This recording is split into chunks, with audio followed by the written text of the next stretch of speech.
दोस्तों मेरे एक व्यूवर्स का ये सवाल था कि सर मेरी वाइफ 6 महीने से मायके रह रही है और जब भी उसे लेने जाते हैं तो उसके घर वाले मुझे रोकते हैं, मना कर देते हैं और उसके घर वाले कहते हैं कि उन्होंने शादी में जो पैसा लगाया है इसलिए वो मेरे यहाँ तभी आएगी जब उनकी मर्जी होगी। और इसी के साथ वो मेरे यहाँ से अपने पिता को देखने गई थी, मतलब बहाना बनाकर एक्सक्यूज देकर।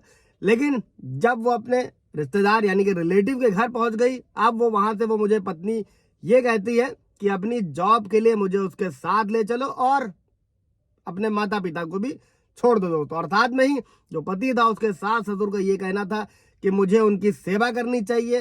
अब ऐसे केसेस में क्या करना होगा? पत्नी अगर मायके से नहीं आ रही है तो आपके पास में क्या कानूनी उपाय हैं दोस्तों, और क्या ऐसे रास्ते हैं जिससे आप अपनी शादी को बचा सकते हैं? दोस्तों जय हिंद, नमस्कार, मैं एडवोकेट आशीष मिश्रा।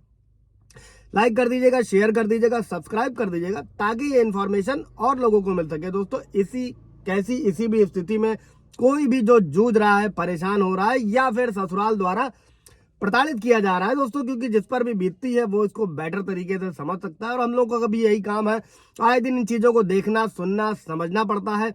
बेहतर होता है अगर शादी के रिश्ते को बचाया जा सके। लेकिन जहां पर जीवन जीना ही असंभव हो रहा है दोस्तों, दोनों ही पक्षों के लिए, या सिर्फ कोई एक पक्ष पीड़ित हो रहा है, सबसे ज्यादा फिलहाल पतियों के साथ होता है। ऐसा नहीं है, होता पत्नियों के साथ में भी है दोस्तों, लेकिन जो पति पर झूठे मुकदमे होते हैं उनकी भरमार है। इसको लेकर हाई कोर्ट, सुप्रीम कोर्ट के कई सारे जजमेंट हैं दोस्तों, जिसको मैंने अपने अलग अलग वीडियो में डाला हुआ है। जरूरत पड़ने पर जाकर देख सकते हैं। कोई सवाल जवाब है तो कमेंट में पूछ लीजिएगा।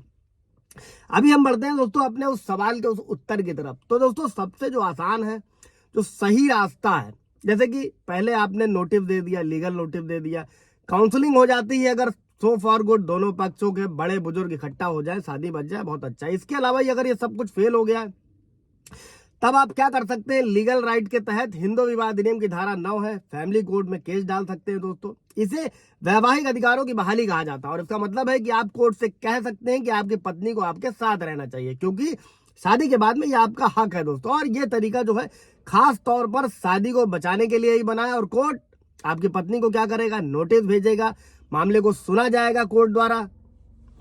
अब इसी केस में दोस्तों जो कोर्ट होगा वहां पर, जो भी आपका है फैमिली कोर्ट, आपकी उस समस्या जिससे आप जूझ रहे हैं उसका समाधान करने में भी सक्षम होगा। और आपकी पत्नी आपके माता पिता के साथ क्यों नहीं रह रही है दोस्तों, ये भी पत्नी को बताना होगा। और अगर आपको लगता है कि उसकी मर्जी के खिलाफ, इसको नोट कर लीजिएगा दोस्तों, उसकी मर्जी के खिलाफ यानी कि पत्नी की उसके मायके में या उसके कोई भी रिलेटिव जो है आपके पास यानी कि पति के पास आने से रोका जा रहा है और वो आपके साथ में आना चाहती है आपकी पत्नी, तो ऐसे में आप बहुत ही एक मजबूत धारा है दोस्तों जिसका आप इस्तेमाल कर सकते हैं।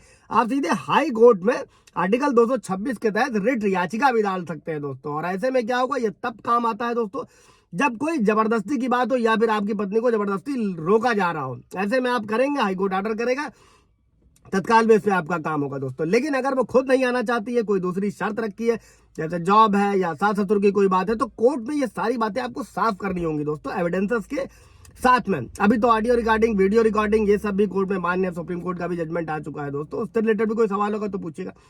तीसरा सोल्यूशन क्या है दोस्तों? जो विवाह है, शादी है, वो दो पक्षों का मेल है और ये सही है, लेकिन इसमें एक अधिकार की भी बात कभी नहीं करी जा सकती है, वो है वैवाहिक अधिकारों की बहाली दोस्तों। और हिंदू विवाह कानून में जो विवाह है, जो वैवाहिक अधिकारों की बहाली का जो सिस्टम बनाया गया है, वो हिंदू विवाह अधिनियम में 9 में किया गया। इसके फायदे भी होते हैं बाद में अगर पत्नी झूठे मुकदमे करती है, आपने सेक्शन 9 डाला हुआ था, और ये शादी को बचाने के लिए ही किया जाता है दोस्तों। और ये अधिकार पति पत्नी के बीच में रहता है। और वैवाहिक अधिकारों की जो बहाली उसको ऐसे समझ सकते हैं, भले ही पति या पत्नी दोनों बिना किसी कारण के एक दूसरे से अलग रहते हैं या दोनों में से कोई दूसरे को छोड़कर चला जाता है या छोड़कर जाने के विरुद्ध जो है वैवाहिक संबंधों की वापसी चाहता है, तो मुकदमा दायर कर सकता है। और धारा 9 का सामाजिक और कानूनी पक्ष भी यही है दोस्तों कि किसी भी तरह से दोनों पक्षों को अलग होने से बचाया जा सके। वैवाहिक अधिकारों में प्रेम और भावनात्मक लगाव का एक अहम पक्ष भी देखा जाता है और यह धारा उसे पूरा करने में मदद करती है दोस्तों। अब अगर इससे रिलेटेड कोई सवाल जवाब होगा तो कमेंट में पूछेगा। Thank you.